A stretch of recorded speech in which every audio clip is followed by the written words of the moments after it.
Miss হবে না আপনার পছন্দের টিভি শো। দেখুন জি5 অ্যাপে একদম ফ্রি। ভুল, সবাইকে সবার হিরো মনে হয় না। আমরা যাকে ভালোবাসি তাদেরকেই আমাদের হিরো মনে হয়। শোনো, মা যন্ত্রণা করছে মা? বাবা, আমি একদম ঠিক আছি, একদম ঠিক আছি। ওদিকে দেখো, এত ঝড়ঝাপটা পেরিয়ে আসার পরও ওনার কোনো ব্যথা হলো না, আর আমার এইটুকুতে ব্যথা হবে বলো তো? কেন মিথ্যে কথা বলছো তুমি রাধা? না মানে তোমার যদি সত্যি ব্যথা লেগে থাকে তাহলে সেটা ক্লিয়ারলি বলো, ট্রিটমেন্ট করানো যাবে। না দিদি, বিশ্বাস করো, আমি একদম ঠিক আছি। আমার এইটুকু তো লেগেছে, এইটুকু সেরে যাবে।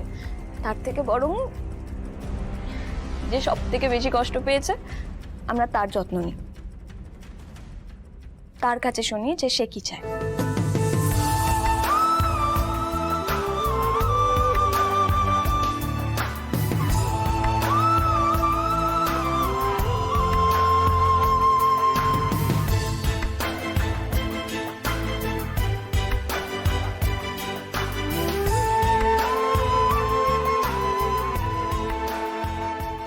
মা, এই যে তুমি আমায় বলো তোমার কি চাই। তোমার হিরো হওয়ার জন্য যা করতে হয় আমি তাই করব। এই পুপুল, বাবারাও কিন্তু হিরো হতে পারে। তুমি পারো না।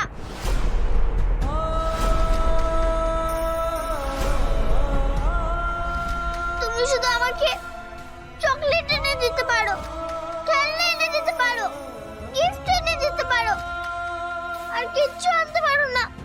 আমি জানি তুমি হিরো না। আচ্ছা ঠিক আছে, বেশ, তুমি বলো তোমার জন্য কি করবে, কি এনে দিলে আমি তোমার কাছে হিরো হতে পারবো বলো। আমার মাকে।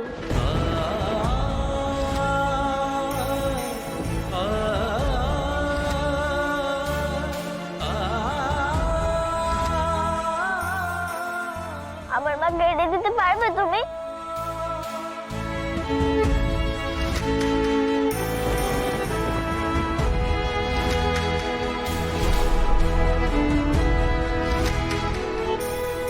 আমি জানি তুমি পারবে না, সেজন্যই তো আমি মায়ের স্কুলে যাচ্ছিলাম। আমি মায়ের মতো হতে চাই, তোমার মতো হতে চাই না।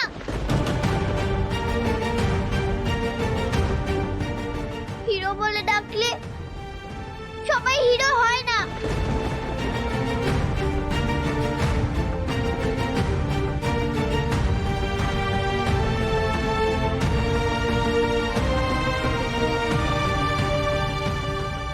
হে ঠাকুর, কি করব আমি?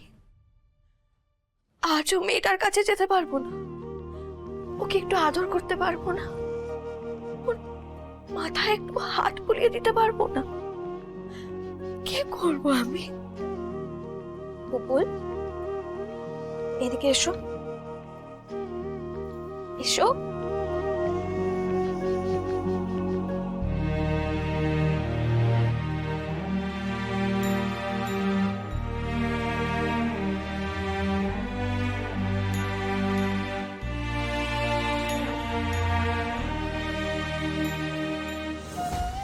ফুপুল, বাবাকে এইভাবে বলতে নেই শোনা। তোমাকে তোমার বাবা কত ভালোবাসে বলো তো? তখন মনে নেই বাবা কিভাবে ওই খারাপ লোকগুলো থেকে তোমায় বাঁচালো, তোমাকে বাঁচালো, আমাকে বাঁচালো? হ্যাঁ,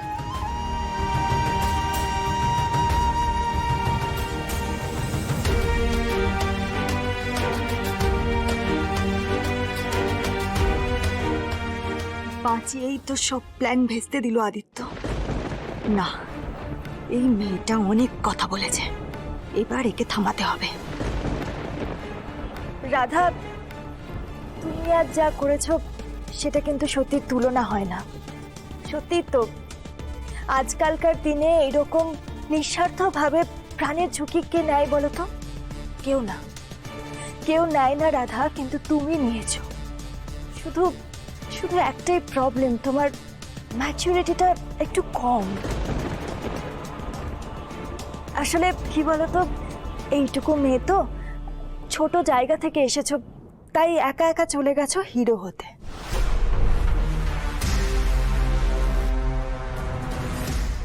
বুদ্ধি থাকলে এটা করতে না তুমি। এটা কি বললি মেঘা? বুদ্ধি নিয়েও যা করলো তার কোনো দাম নেই। বন্ধুবাসী আমি সেভাবে বলিনি। আসলে রাধা যদি আগে আগে আমাদের ফোনটা করে দিত তাহলে আমরাই তো পৌঁছে যেতাম, তাই না? ও, তুমি পুপুলের কাছে পৌঁছানোর কথা বলছো? আমি ভাবলাম বুঝি তুমি রাধার ইন্টারভিউটা দিয়ে আসতে পারতে, সেইটা বলছো।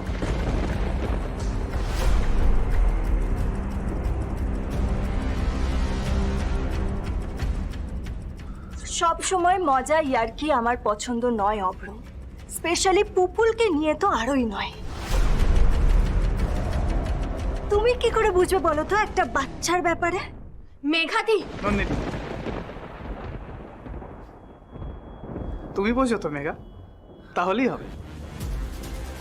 তোমার থেকে না হয় পরে বুঝে নেবো।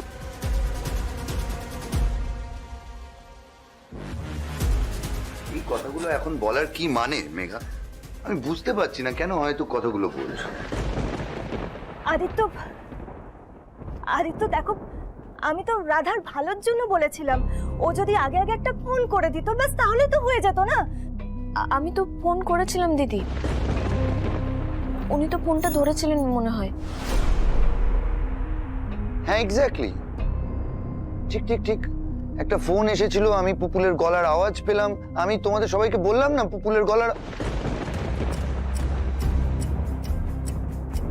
দেখো, এটা রাধার বুদ্ধি হোক বা বোকামি, ওর ফোনের ওই ক্লু ধরেই কিন্তু আমরা পুপুল অবধি পৌঁছাতে পেরেছি। ও যদি না থাকতো তাহলে কিন্তু আমরা পুপুলকে আজকে ফেরাতে পারতাম না।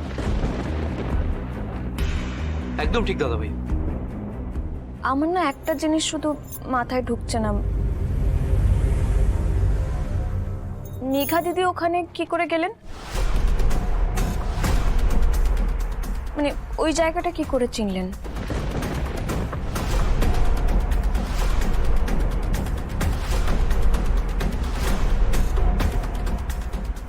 আর অদ্ভুতভাবে উনি জেনেও গেলেন যে ওখানে দুজন লোক ছিল।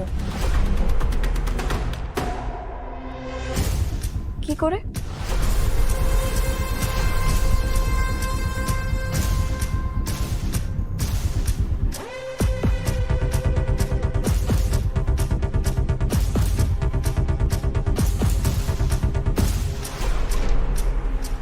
একদম ঠিক জায়গায় আঘাত করেছে এই মেয়ে। কি হলো মেঘা, জবাব দাও। যা করতে চাইছিস সেটা না করলে হতো না? না না না না না না না না, ছোবল না দিলে সাপের কোনো জাত থাকে না। এবার ছোবল দিতেই হবে। জি5 ডাউনলোড করুন আর সব এপিসোড দেখুন একদম ফ্রি।